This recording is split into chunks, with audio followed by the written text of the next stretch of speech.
Perfect. So, well, you guys, all of you, I'm very excited for today's segment. I will actually let the man introduce himself in a bit, but I would just like to brief the people who are not his followers. So, as we obviously know, he's John Lucas, or as he likes to call himself, the adopted son of India. And he's a professional bodybuilder, athlete, trainer, ambassador of Gold's Gym South Africa. He's also now an actor with his awaited debut in Pogaru.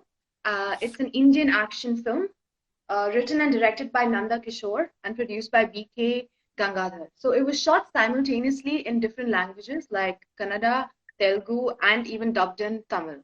So there's a lot of people who are already here who are your followers, so I don't really need to introduce you. Yeah. Um, how about you tell us something about yourself? Tell the people who know you, but just a bit more personal of an introduction. Okay. Hi guys. Thank you for having me on this channel. Yeah, my name is John Lucas, and like Aditi said, I'm known as India's adopted son. One of the reasons for that is I've actually been coming to India for 6 years now. I have come to India around about 25 times, mostly in the capacity of being an endorsed athlete and coming for certain companies, doing appearances, going to expos, doing guest posing there, opening gyms, judging shows. But my original goal in Mhm. coming to India 6 years ago was to get into movies. So it took a little while, but I finally got that call. And yeah, I made that movie. I was privileged and blessed enough to be able to film Pogaru. And yeah, it's just been a crazy experience ever since then. All, My goal is to definitely do even more movies so that you guys can mhm. see me even more. And yeah, All right, we'll come to the future plans in the future. So, so we'll just start off with, obviously this is a very unusual sort of an interview that we have to do online because of the pandemic. So I want to ask you, how has the lockdown really affected you, be it personally or professionally? How has it, changed how you go about your day, how has it affected your mentality or your mental health? yeah. When the lockdown happened in South Africa, we had a pretty long lockdown. It was pretty strict, and it lasted a lot longer than people thought that it would. Mhm. In the beginning, we thought that it was going to be about 2 weeks, so everybody was kind of all right. After that, we all did get affected, and I definitely can understand why people are affected mentally, especially if you're a type of person that trains every day and goes to the gym every day and is used to that type of routine. Suddenly the gyms were closed and that routine was taken away. I thought it was very, very important when that happened to, with limited equipment, to still carry on training, to still carry on getting the blood flowing, for exactly that mental health, Adita, because I think a lot of people have suffered with, depression and with their mental health during this pandemic, which has obviously been awful. But as soon as you get that blood flowing, the endorphins get released in your body, and immediately you feel better. So even if it meant that I was at home doing push-ups, I was still, trying my best to get my workouts in. And I think a lot of people talk about positive thinking, and they talk about thinking positively and having that type of attitude. But the most important time to have that attitude is when we have a situation like this. It's not, Right. it's much easier to be positive and happy-go-lucky when everything is happening correctly in the world. However, obviously we've been going through this pandemic, so right now it's the most important time to keep your mind strong, to be positive, to just keep going, keep pushing, and that's what I've been doing. And ever since the pandemic hit, my idea was then to, as soon as I could, get out of South Africa and get to India and stay here actually, and carry on working. Oh, that's amazing. We're glad to have you here. So, the next question would be, okay, so we have a lot of your followers are uh, into fitness, or at least how fit people look. Hmm. So my question is, what would be one piece of advice? It's a very cliched question, but I think I do want to know what your answer would be to this. Is to people who are just starting out, who Right. might be far away from their fitness goals. What is one Right. piece of advice you would give to them? Okay. So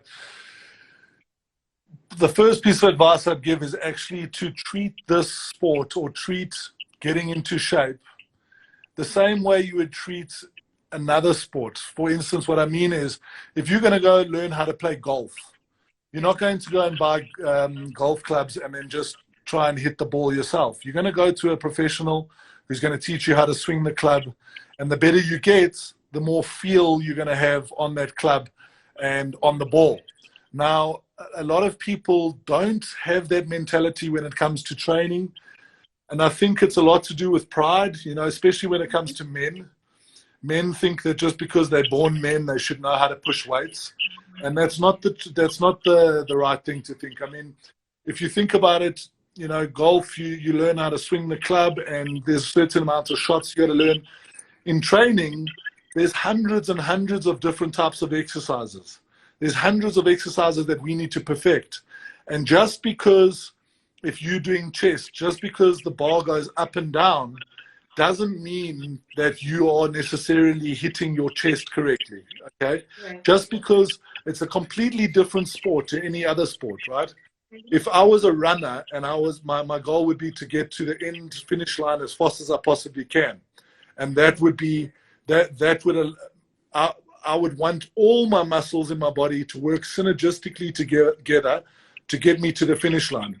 Now, when it comes to getting a physique, it's actually the only sport in the world that we need to teach our body how the muscles mustn't work together, because we are trying to build certain muscle groups up, that are strengths, and certain muscle groups you're always going to feel better, which means if I'm training chest and I'm doing bench press, I need to only feel it in my pecs. If I'm a power lifter and I'm doing bench press, my objective would be to lift the heaviest weight I can, not when you're trying to build a physique. It's not about lifting heavy. It's about straining that muscle that you are trying to hit and doing that correctly. Now, going back to your original point, it's going to take a long time and you're going to pay a lot of school fees if you're trying to do that by yourself and if you're trying to learn by yourself. Hire a coach, spend the money on a coach, which you probably will end up spending less money than you would have, because a lot of people think, okay, I'm starting training, this means that I need this supplement and this supplement and this fat burner, and they go and they spend so much money on all these supplements. Whereas if you spent that money on a coach, he would probably put you on, or she, they would probably put you on a good solid meal plan, and then one or two supplements, and you'd end up spending the same or less money. However, you'll learn the techniques, and you'll learn what you need to learn so much faster, and therefore your results will come so much quicker. So do yourself a favor. Don't be proud. Don't be proud. Put your pride in your pocket. Hire a good coach and learn, and then get the results as fast as you can.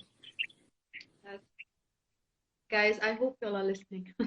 Okay. Um, so I think that would even apply to people who are already into fitness, right? Yes. Like, because having the wrong form or having the wrong training split would do you more damage than good.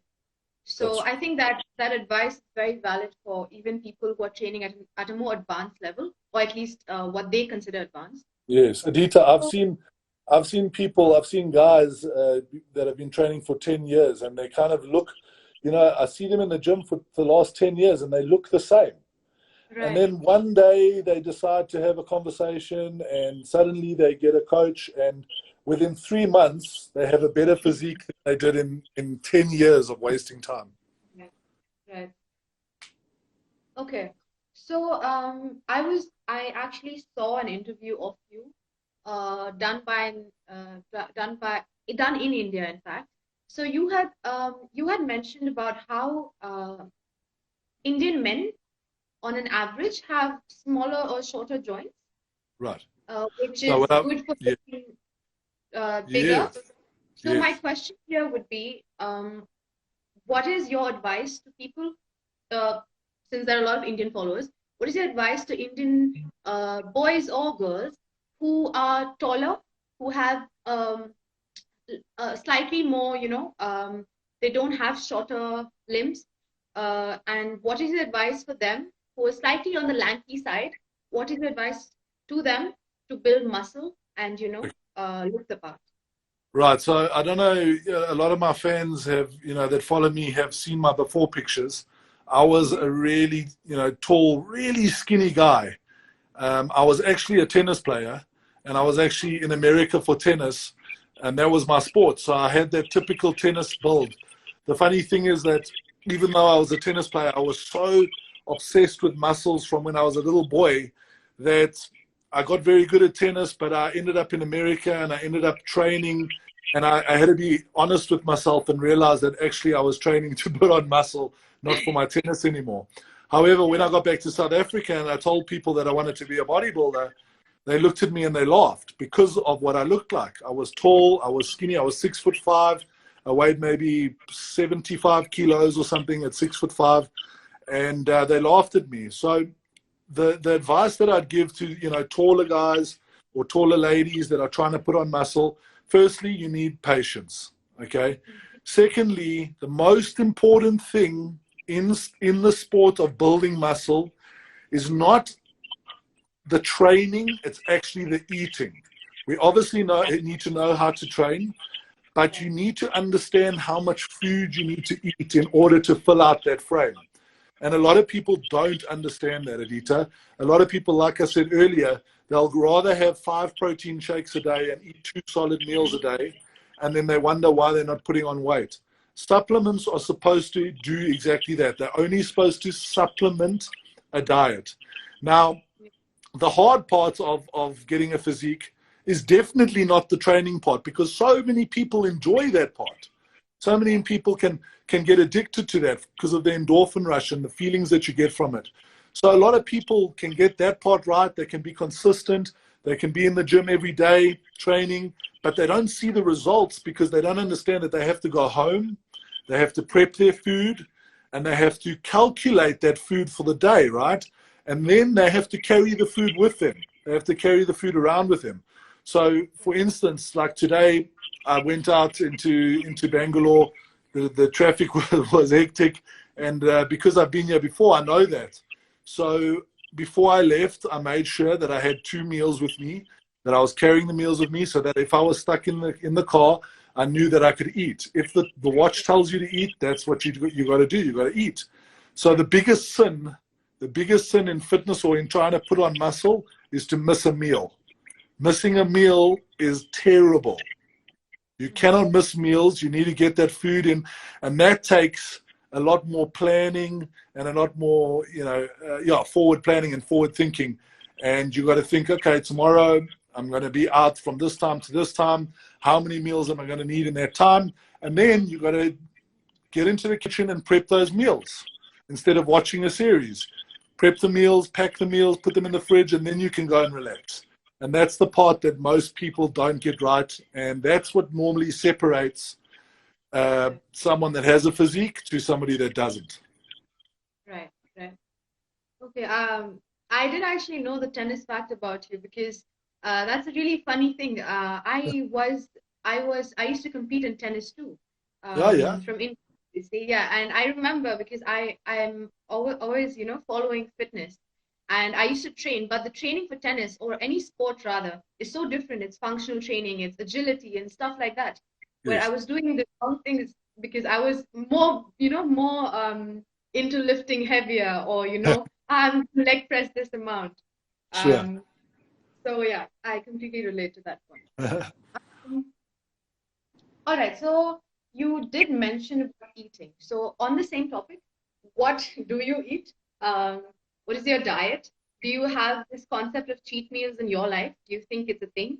And also yeah, exactly. What's your daily routine of, what do you Okay. eat?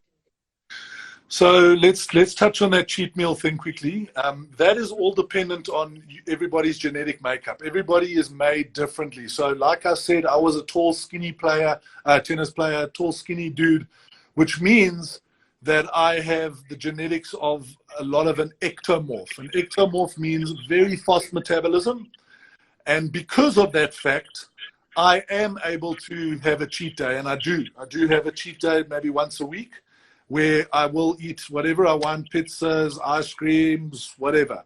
Now, for somebody like me, or for somebody that is tall and lanky or skinny, or that can actually be a necessity, a cheat meal, or a cheat day even sometimes. Because a lot of the time, those people, in order to get the physique they need to pump the calories. So you get two types of people mostly in the sport. You don't get those perfect ones. You're either a person who has a huge appetite that puts on fat easily, that has to always watch their calorie intake, right?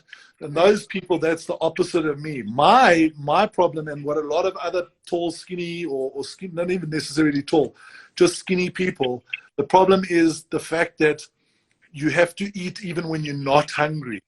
Now that is the tough part. Okay, like if the watch tells me, listen, it's time to have another meal. You ate 2.5 or 3 hours ago. That means I need to put more food in my body. Sometimes I sit here and I'm like, I don't know how I'm going to do that. And I literally do sit with my food, with water, and I just wash the food down, and I just get it down like that. And that can be quite torturous. My eyes are watering. I'm trying to keep the food in, but I feel like throwing up. So you either one of the two. The people that put on fat normally look at guys like us and ladies like us, and they're jealous of our problems. But our problem is hard as well. When you just do not feel like eating, it's tough. But that is the most important thing. Right. So on the cheat meals story, for me, I definitely have cheats. Like I said, more around once a week. My normal daily food intake would be somewhere around 24 eggs a day, not whole eggs, maybe 2 to 4 yellows. The rest would be white. In South Africa, I know it's really weird for India, but in South Africa, we eat a lot of ostrich. Ostrich is it's a we have a lot of South African friends. I was very confused. Why do you eat ostrich? Yeah, so ostrich is actually a very, very good protein source. And what makes it even better is it's actually a very lean protein source. So it's a high protein, lean meat, and it's very easily accessible in South Africa. So for myself, I do eat a lot of ostrich, maybe 1.5 kilograms a day. And then because of my genetics, carbohydrates are extremely, extremely important for me. If I don't have carbs, my muscles will flatten out, because your body stores carbohydrates in the muscle in the form of something called glycogen. If you have a fast metabolism, you will burn through the glycogen. Once you've burned through the glycogen, your body's going to look for energy, and it will look for energy from fat. But if you're a skinny guy or a skinny lady, you ain't going to have much fat on you. So then it's going to take nutrition away from the muscle again. It's going to actually pull aminos from the muscle that you currently have to try and recover the muscle that you've trained, that is sore, that have micro tears in. So for me, carbs are extremely important, and fats, but good fats. So my carb that I concentrate on is a lot of rice. I eat a lot of jasmine rice.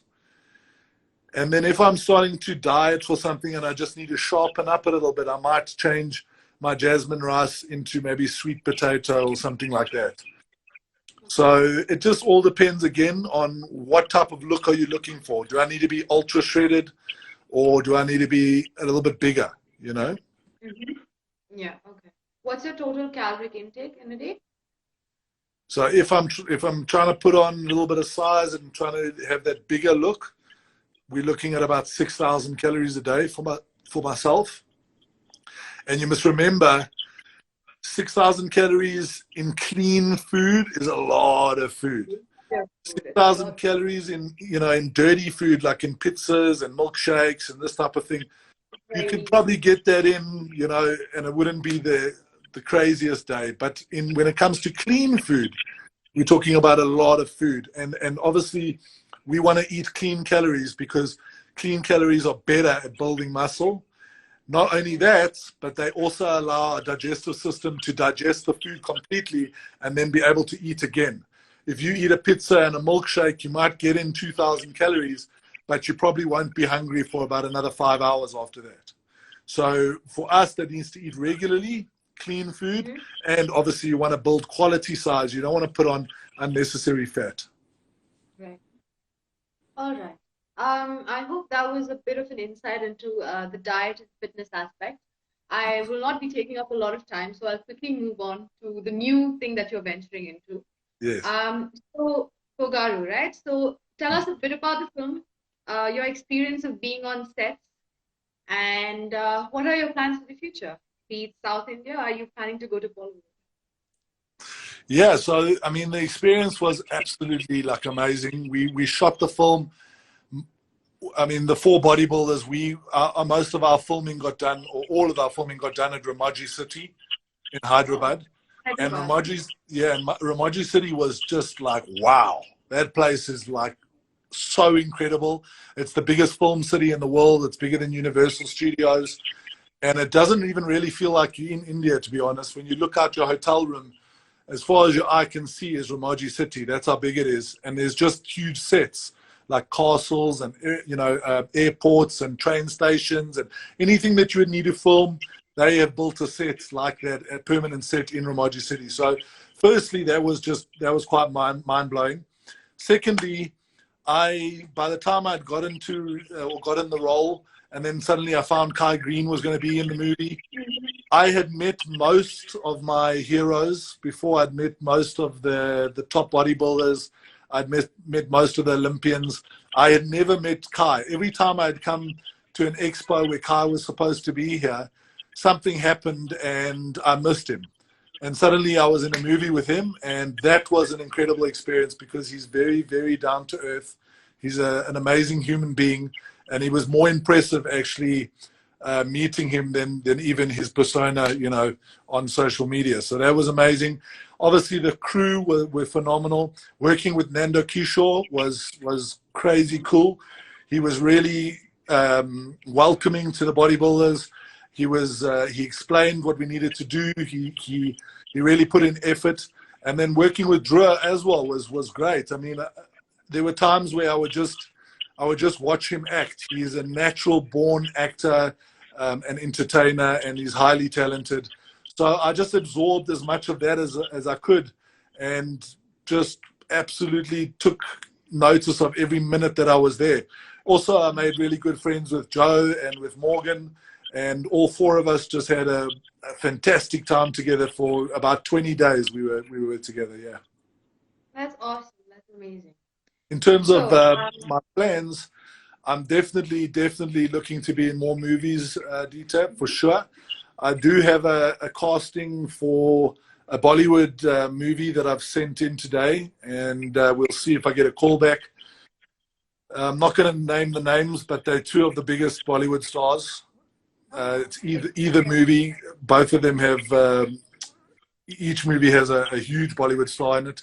So we'll see what happens there. But I also have been I've been approached by some more directors here in Karnataka and in also Telugu and this type of thing. So now it's just mhm. about making the right decisions and then on to the next project.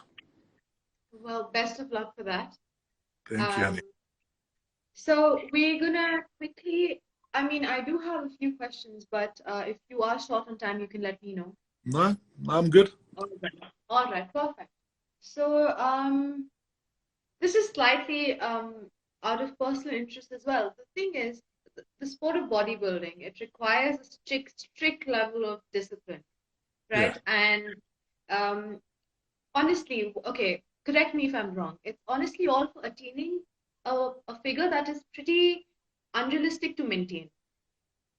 And so my question would be, you're dropping to a really low body fat percentage.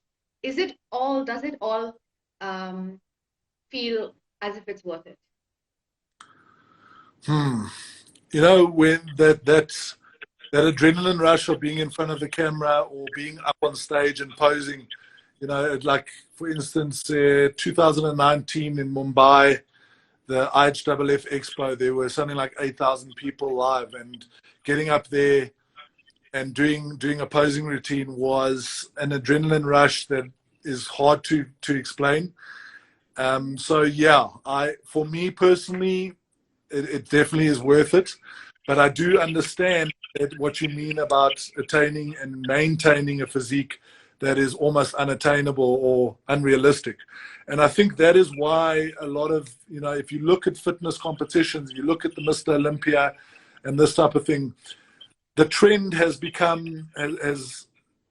sort of migrated towards more the physique guys, the fitness guys, because that is more attainable, right? That size is more attainable for the normal person.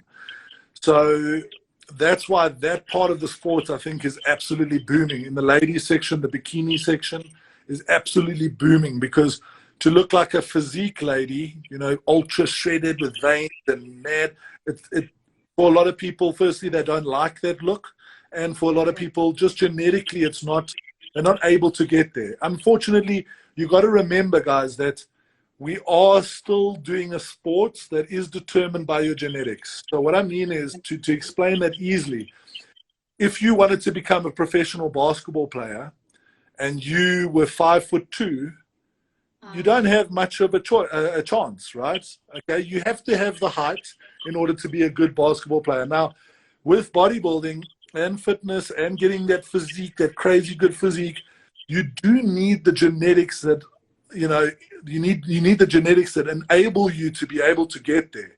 Now, that doesn't mean that you and everybody can't change their physique. It doesn't mean that you can't improve your physique, no matter what your genetics are. However, you might improve your physique. You might do exactly what I do every single day, but you might never be able to look like me, just genetic wise. So just be honest with yourself. You know, if you are looking to be Mr. Olympia, but you're struggling to put on a few kilos of muscle, reassess your goals and understand that it's, you know, maybe you need to look for a different look. Yeah. All right. Okay. So, okay, coming from you, who's in a field, as I said a few times, requires a lot of discipline. In our generation today, novelty is found everywhere, right? Everyone has ideas. Everyone has new ideas. Yeah. So it's the execution that lacks persistence and dedication, and that is quite mostly the reason why people don't achieve their goals. It's because they don't have the motivation. So, not motivation, they lack the discipline. Yes. So, and what people is your fast? People just want things. People want fast. In this day and age, everything needs to be immediate. And you're not going to get that when you're looking to build a physique. You're not going to get immediate results, and you're not going to look like that guy on the magazine cover in 1 year. You're just not. So it is about patience. Correct. Well, what's your advice for youngsters or even old people who want to reach their personal goals and become their best selves? What is your advice to them on how to keep up their goal that they set out, keep up with the energy level that they first got into it with, and follow it through? Okay, I like this question, Aditi. I'll tell you why. When people start this fitness journey, when people think, okay, I want to transform my body, I don't want to look like this anymore, I want to transform my life, when they have that idea, they are highly motivated, right? They just like, okay, I want to get into the gym, I'm going to buy every single supplement, and I'm going to do this. And what ends up happening is they go to the gym, and then the next day they go to the gym, and then the next day they go to the gym, and their bodies aren't used to that type of stimulus. So what will happen is their bodies will actually normally, and when I mean normally, I'm talking 99% of the time. This is why gyms make so much money, because 99% of the time, their body is going to say, whoa, whoa, whoa, I don't know, I don't like what you're doing, and suddenly, boom, you've got a sore throat, and you've got a cold, or you've got a flu, yeah? Because your immune system drops, because it's not used to it. It's not used to that sort of crazy intensity. So if I can give anybody that is starting out, that is wanting to change their bodies, some good advice, do it gradually, guys, right? If you want to transform your body, great. Let's get into the gym 3 times a week to start with. Twice to, if you're someone that is really sedentary and sits on their couch and hasn't been doing anything, twice a week is enough, right? Also, there's a lot of information that you need to take in order to get that physique that you're aiming for. But how are you going to change your life from eating burgers and milkshakes and not training suddenly to eating fish and vegetables and rice and training every day? Often people can sustain that for a week or 2, but then mentally they're just like, you know what, this is not worth it. They can't sustain that mentally, and they can't sustain it physically, like I've explained. So my advice is, as long as you're doing better than you were doing, you will start to see results. Once you start to see results, it'll be easier to make the next sacrifice.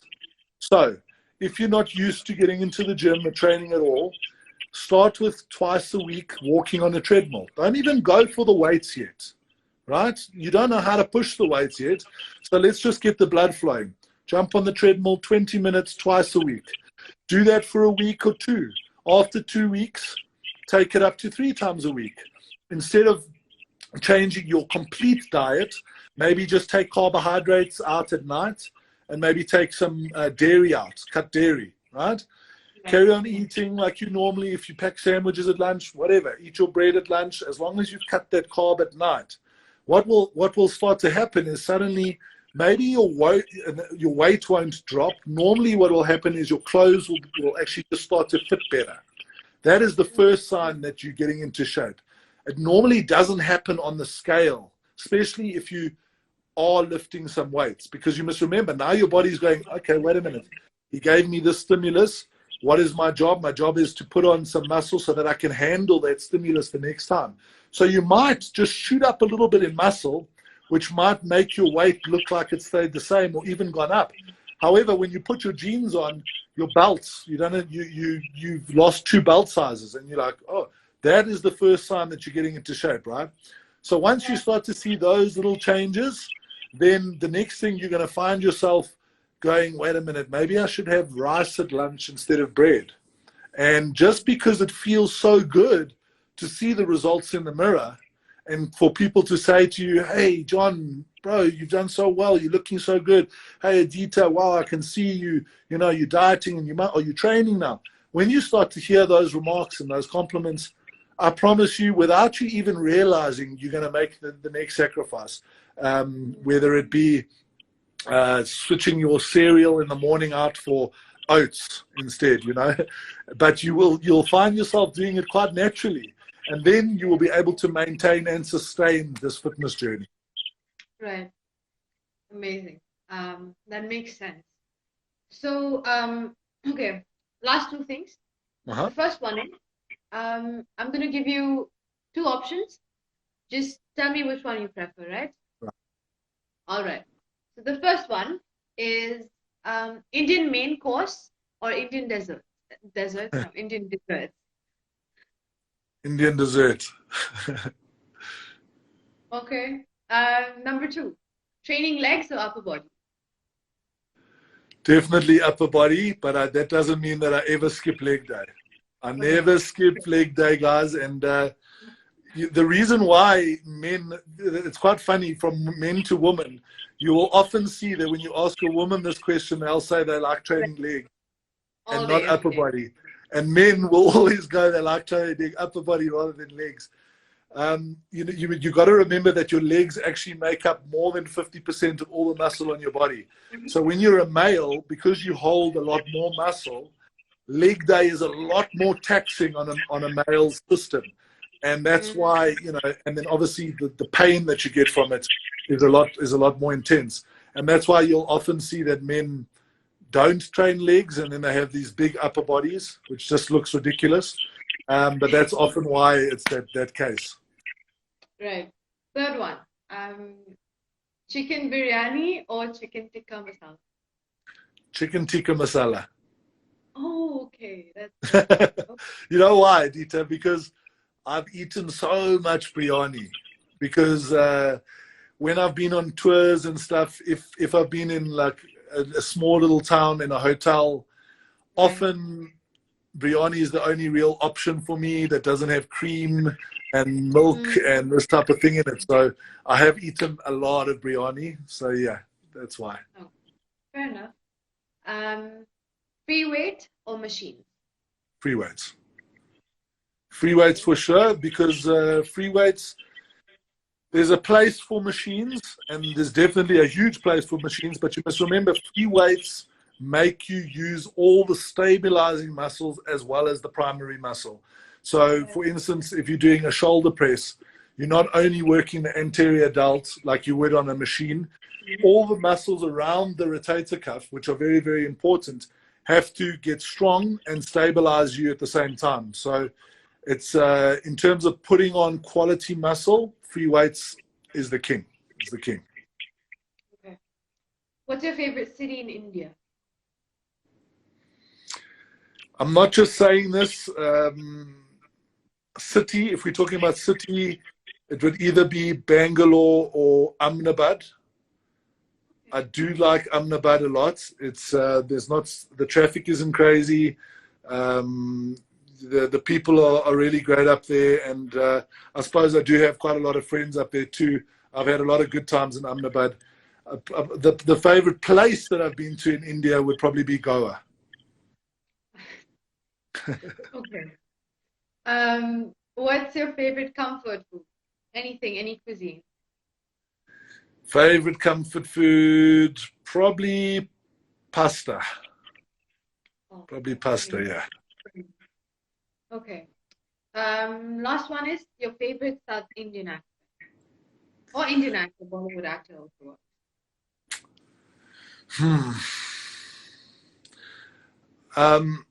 His name is slipped my mind. But what is the guy that played Bahubali? I'm not the person to ask this question to. I'm usually into South Indian movies. But I'm pretty sure someone in the audience can tell us. Guys, can you tell us the actor who played Bahubali?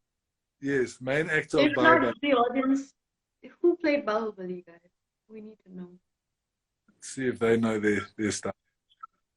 I don't know. By the time we get that, could you also, yeah, we've just concluded. Unless there are any questions from the audience. Prabhas. Did someone say it? That's right. Prabhas, yes. Okay. That's right. So, all right. So I think there was one question where they asked, someone in the audience asked, why did you choose to come to India particularly? Okay, yeah. So 6 years ago, when I was sitting in South Africa and following the fitness scene and following what was going on in the world of fitness, I kept noticing that so many of the stars kept coming to India. And it started around about probably 7-8 years ago when the Shuru Classics started. And I noticed, hey, like a lot of the fitness guys are coming to India. And then I started to research it more. And I started to talk about it to people. And I started to say to people that I'd like to go to India. I would like to see what the whole fitness scene is like there. And after talking about it for about a year, I manifested it, because I was actually sitting at an engagement party in the middle of Johannesburg, South Africa, which is obviously so far from here. And I was sitting there eating my food, minding my own business. And I looked up, and there was this Indian guy standing at the door with a South African guy, and they were pointing at me. And I was like, okay. And then they came over to me, and the owner, it was the owner of the biggest supplement company at the time. and he said to me, John, I'd love you to come to Body Power, and it starts next week in Mumbai. And I was like, what? So the next week I was flown to India, and then when I landed and when I was standing at that stall, I still remember, I just noticed how everybody, when the music starts, everybody starts dancing and having a good time. And I started noticing like people really love to have a good time here, and they love to dance. And I love to dance, even though people don't realize that, especially because of my size. So I stood up and I started dancing with everybody. And then everybody went crazy when I did that. They were like, wow. And by the time I'd left on that first trip, I was absolutely in love with India. And I was like, I just need to come back here. There is no country in the world guaranteed that supports their athletes, their actors, their politicians like Indian people support. There is no country. And it is a absolute blessing to be able to experience something like this. India puts every other country to shame when it comes to, you know, how much they love their country and how much they love their sportsmen and their actors and stuff like that. So by the time I had flown back to Johannesburg, I was already looking for my next trip. And like I said, then I did about 25 trips in between before I got the first movie. Yeah. Amazing. Glad to have you here. Thank you for your kind words. So, okay, last thing. All right. It'll be awesome if you could ask all of your Indian fans who are watching now and who will watch in the future, because this will go on our IGTV, guys. You can check us out at Newshound India Foundation. Could you give us a shout out and just ask them to follow us on Instagram if they find our stuff interesting? Okay, Newshound India. Yeah. So big shout out to Newshound India. You guys were absolutely awesome. Aditi, thank you for being such a great hostess. You are fantastic, and you're also very pretty. And it's been a pleasure being on here with you guys. And I hope you guys come and watch this recording, and I hope you support the more movies to come, and you will be seeing a lot more of me.